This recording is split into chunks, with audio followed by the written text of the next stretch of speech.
Ako po si Rafael de la Peña, ang operator ng sable machine dito sa Tacloban. Ito, nagamit po ito ng 6 na kami, total na 3 meters. Ito po ang aking pointer head. Hindi pa naman po ito napapalitan. Tapping, good condition pa po. Head clean.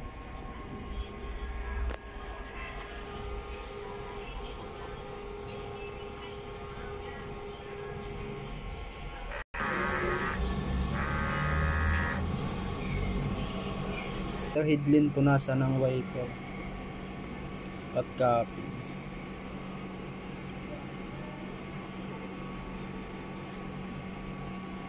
Nozzle test.